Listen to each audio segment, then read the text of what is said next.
como cada 26 de marzo se conmemora el Día Púrpura, un día que está dedicado a crear conciencia respecto de la epilepsia. Queremos aprender sobre esta condición, queremos conocer también cómo reaccionar quizás ante una crisis de epilepsia que pueda vivir alguien que está en nuestro entorno. Para eso hoy nos visita la enfermera y académica de la UDLA, Cintia Cariaga, a quien le damos la bienvenida. ¿Cómo estás? Muy bien, gracias. Gracias, Cintia, por estar acá. Un día súper importante para poder aprender a cómo relacionarnos también con la epilepsia. Sabemos que quienes son diagnosticados y las familias conocen el procedimiento, pero cualquiera podríamos ser testigos de una descompensación. Y ahí queríamos, obviamente, poder aprender junto a ti, pero también entender un poquitito cómo funciona la epilepsia y cómo se va desarrollando a medida que pasa el tiempo. Ya, a ver, primero que todo es importante saber que la epilepsia es una condición que tiene mucha gente ya y que en general se presenta en las edades extremas de la vida. Ya la mayoría de las veces los niños pediátricos se dan los primeros cuadros antes de los 2 años y posterior después la edad extrema, por ejemplo, las personas mayores, ya también hay alta probabilidad de que generen o presenten cuadros epilépticos. Esta patología en general está presente en la población, es súper frecuente ya, y la mayoría de las personas convive con esto y puede tratarla y generar acciones de la vida diaria de manera súper, digamos, normal, ya, pero siempre bajo tratamiento y observación. Ya, la epilepsia en general, como patología, como enfermedad, ¿cierto?, se define como una alteración en las descargas eléctricas del cerebro, ya considerando que el cerebro, en el fondo, que es el órgano, ¿cierto?, que trabaja en pro también con el corazón, da energía y da electricidad y envía los estímulos al cuerpo, ¿cierto?, genera en el fondo descargas anormales en algunas zonas del cuerpo, lo que hace, ¿cierto?, que se manifieste a través de movimientos que la gente a veces no puede controlar y que en general asustan, ¿cierto?, a la población general, ¿ya? Entonces todo radica desde la perspectiva neurológica. Existe en el fondo una alteración neurológica y que tiene diferentes causas. Perfecto. Esa es la epilepsia, ¿cierto?, en su definición. Y como bien señala Cintia, afecta hoy día a más de 250.000 personas en Chile. De ahí la importancia de hablar de estos temas porque, claro, quizás nunca vamos a saber que un colega, que un compañero de labores, que un compañero de universidad o incluso en el colegio tenga epilepsia si está con su tratamiento, ¿no? No va a ser tan evidente para nosotros, porque además entiendo que esto es parte del mito. Tendemos a pensar que toda persona que vive con epilepsia hace crisis convulsivas. Claro. Pero no todas las epilepsias se manifiestan con convulsiones, ¿no? Claro, lo que pasa es que, bueno, con respecto al mismo tema, ¿cierto?, asociado a las causas, hay varias formas de que se manifieste la epilepsia. En general, las epilepsias están asociadas, por ejemplo, a causas idiopáticas que no tienen en el fondo una causa clara, pero también a su vez podrían ser tumores o afectaciones del sistema nervioso, ya que es del cerebro. También traumas, por ejemplo, que eso igual es súper importante porque la gente a veces lo asocia a que exista, ¿cierto?, una convulsión, pero no necesariamente por una patología crónica que es la epilepsia, sino que a lo mejor alguien, por ejemplo, se golpeó la cabeza y tuvo una convulsión. No es alguien que tenga la patología, digamos, propiamente tal. Ahora, con respecto a la manifestación, cómo uno lo ve en las personas es dependiendo del tipo de epilepsia. Ya como son descargas que son en el fondo neurológicas y que se manifiestan a través de movimientos, ya que se llaman las convulsiones, ya porque la epilepsia es el nombre de la patología, pero la convulsión es lo que manifiesta o lo que la gente ve en el usuario que tiene epilepsia, ¿cierto? Lo podría ver a través, por ejemplo, de movimientos involuntarios. Ya existen muchas epilepsias. Están las epilepsias que son las refractarias, están las que son más complejas, las simples, ya, y también las que están relacionadas con los niños que se denominan crisis de ausencia, que son estas que típico la gente dice que los niños están como conversando, haciendo todo normal y hay un rato que como que se apagan y después se resetean. O sea, ahí por ejemplo tenemos un caso de epilepsia donde no hay convulsión en una crisis, sino que está la ausencia, ¿no? Como que se van un poquitito. Exacto. Y quedan ahí, como tú dices, un poquito apagados. Pero yo creo que ahí está la importancia entonces de entender también la epilepsia como un todo y no solamente enfocarlo a la convulsión, que quizás, claro, es la crisis que quizás a nosotros nos va a asustar más si es que no sabemos o no conocemos la enfermedad. Efectivamente, o sea, yo creo que la mayoría de la gente, y en general la mayoría de la gente que vive con epilepsia entiende y sabe, ¿cierto?, cómo su cuerpo se manifiesta, ya, porque parte, ¿cierto?, con un debut, digamos, de alguna actividad neurológica que sea anormal se le da el diagnóstico a través de diferentes exámenes, ¿cierto? Que la mayoría de las veces a través de un especialista que es un neurólogo, ya se le hacen exámenes, bueno, sanguíneos, imágenes ya como resonancia y también electroencefalograma, que en el fondo, ¿cierto? Es como para evaluar la actividad eléctrica del cerebro. Ya cuando se diagnostica en el fondo esta patología, siempre parte por un debut o por una manifestación. Alguien que haya tenido alguna convulsión, por ejemplo, o haya caído repentinamente al suelo y haya tenido movimientos, no sé, tónico-clónicos, que son, por ejemplo, movimientos de extremidades donde se ponen rígidas ya, o se estiran y luego se ponen rígidas nuevamente, o están estos saltos que la mayoría de la gente, ¿cierto?, ve como del cuerpo en general y se asusta mucho y no sabe qué hacer, o a veces la relajación también de la lengua, que también es otra cosa que la mayoría de las personas ve y se asusta y que piensa que le está dando un ataque o lo asocia con un ataque de otra cosa, con un ataque, no sé, cerebrovascular, un ataque cardíaco, pero cierto, no está relacionado con el corazón, sino que netamente con la actividad eléctrica del cerebro. Ahora, ¿deben andar las personas con este diagnóstico con algo que uno pudiese identificar, que los primeros en llegar, por ejemplo, las ambulancias puedan conocer que el diagnóstico es de una persona epiléptica? ¿Existe esa norma, por ejemplo, en Chile? No, lamentablemente no. Ya hay gente sí que es un poco más como precavida, digamos, y que tiene algunos brazaletes o identificación en sus documentos, que mencione, por ejemplo, si toma algún fármaco asociado a patologías que son más delicadas como la epilepsia, claro, ya, o que tienen alguna identificación, por ejemplo, las alergias, que también es otro caso, pero no hay ninguna normativa que diga, por ejemplo, que todos los usuarios que tienen epilepsia deberían estar con alguna identificación que indique que una persona que ve, ¿cierto?, o que la quiera asistir, o sepa que... Exacto, claro, no existe algo así, mira, lamentablemente. ¿Y eso sería bueno? En realidad sería bueno, pero también hay que pensar, ¿cierto? Sería bueno para nosotros para saber cómo actuar. Claro. Pero yo creo que más que identificar en el fondo, ¿cierto?, si el usuario tiene o no tiene epilepsia, es también tratar el momento ya y brindar los primeros auxilios, o sea, saber qué hacer en el momento cuando existe esta convulsión. Sí, claro, porque ahí también hay un tema de estigma, lamentablemente hay muchas creencias de pronto en torno a ciertos diagnósticos, incluso respecto de las capacidades que tiene una persona. Tú bien lo decías, una persona que vive con epilepsia y que está en tratamiento puede hacer su día a día como cualquier otra persona, mientras esté con su tratamiento, ¿verdad?, y lo esté siguiendo y con sus controles médicos, en fin. Pero muchas veces quizás está ese miedo de, pucha, si les cuento que soy o que tengo epilepsia, a lo mejor no me van a invitar al carrete, a lo mejor no me van a contratar, van a pensar que soy un cacho, van a pensar que soy un problema, y lamentablemente todo eso surge muchas veces desde el desconocimiento. Por eso agradecemos estos días y estas oportunidades de hablar estos temas. ¿Qué debemos hacer si vemos una crisis de epilepsia con convulsiones? Si esto le pasa a una persona mientras está haciendo la fila en la farmacia, en el CESFAM, en la micro, en la calle. ¿Y cómo la identificamos también para saber qué es eso? Ya.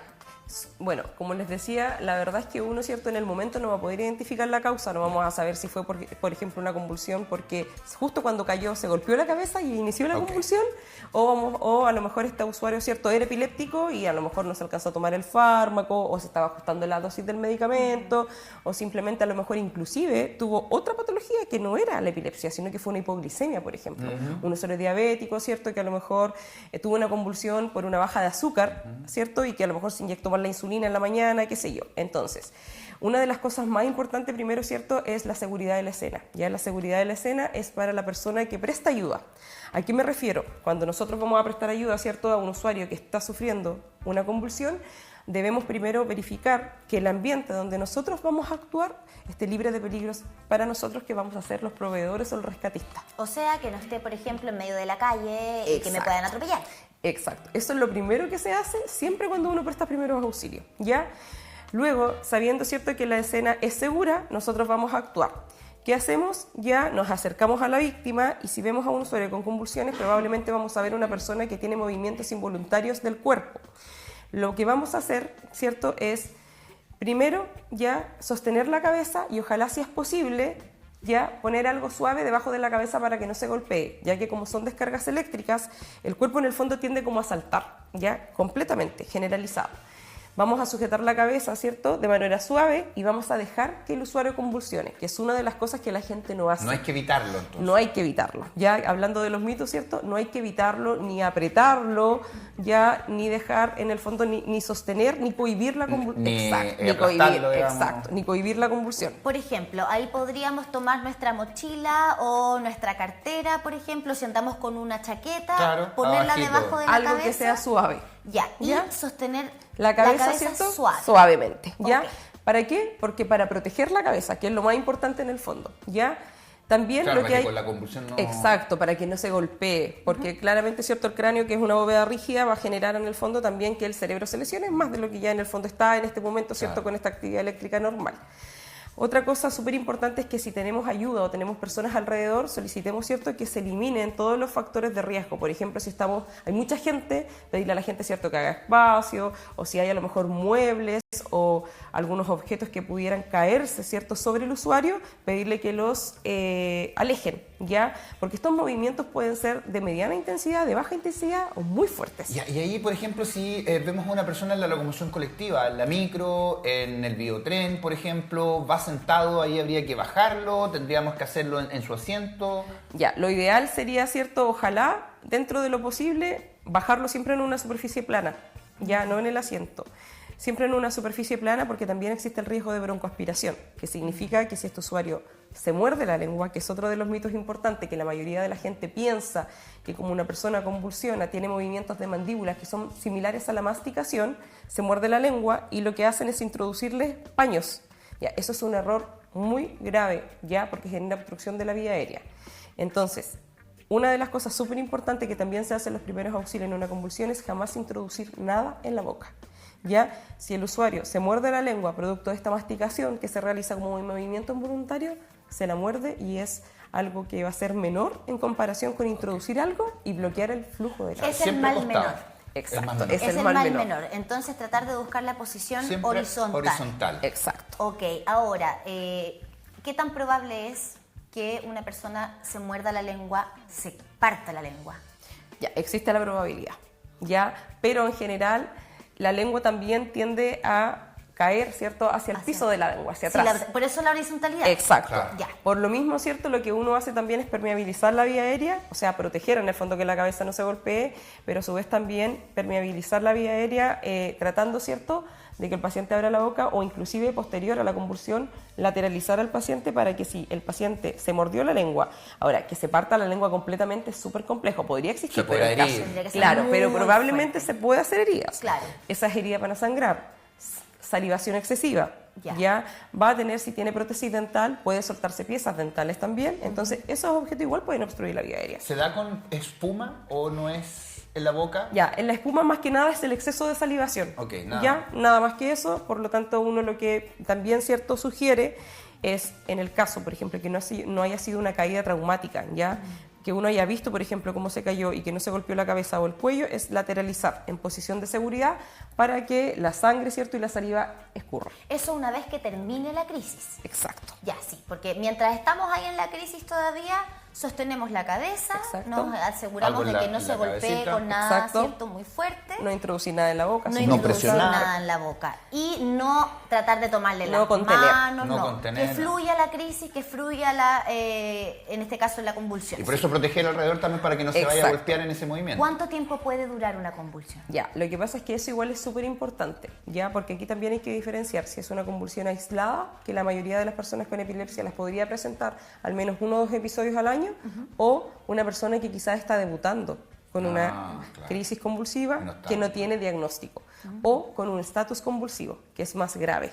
¿Ya? Por lo tanto, también lo que se solicita siempre es que cuando existe una convulsión, la persona, ¿cierto?, que sea el proveedor y que tome en el fondo o que asista, ya tome el tiempo de cuántas convulsiones hay en un minuto, ojalá, ¿ya? Para que luego, cuando se active el sistema de respuesta a emergencia, eso quiere decir que se llame al 131, ¿cierto? O en su defecto, si hay alguien, uno llama o grita a viva voz pidiendo ayuda, para que llegue en el fondo la ayuda especializada aquí en la ambulancia, ¿cierto? Uno le comente si fue una convulsión aislada simplemente y el usuario se pudo luego reponer, digamos, de manera adecuada, ¿cierto? Recuperó en el fondo la conciencia, pudimos obtener información, a lo mejor esta persona sí era epiléptica y tuvo una crisis, o no sabemos qué le pasó, qué sé yo, ya, obtener información sobre el por qué y verificar, ¿cierto?, si a lo mejor no fue así y fueron muchas convulsiones y este usuario no recupera la conciencia, que pasaría a ser un episodio más grave. ¿Y cómo se considera una convulsión? Y diferenciarla de otra, es cuando ya ese movimiento para y luego viene otro. Exacto, la mayoría de las veces se dan así, pero como les mencionaba también, existen diferentes tipos de convulsiones. Claro, ese es el punto. Entonces,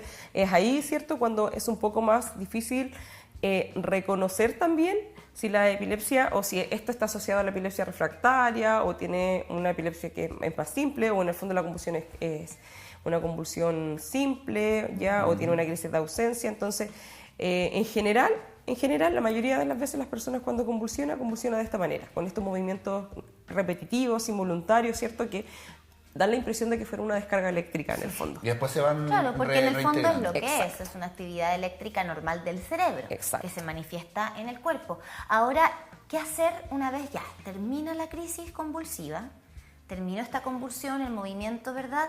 Tú nos decías tratar de buscar la posición de seguridad, ponerlo de costado, ¿verdad? Exacto. Esa persona va a empezar a volver, idealmente. Exacto, eso Ideal, es eso como es el la escenario positivo. Claro, que volviera a conciencia. ¿Qué hacemos con esta persona? ¿Cómo vuelve una persona luego de una crisis? ¿Sabe lo que le pasó?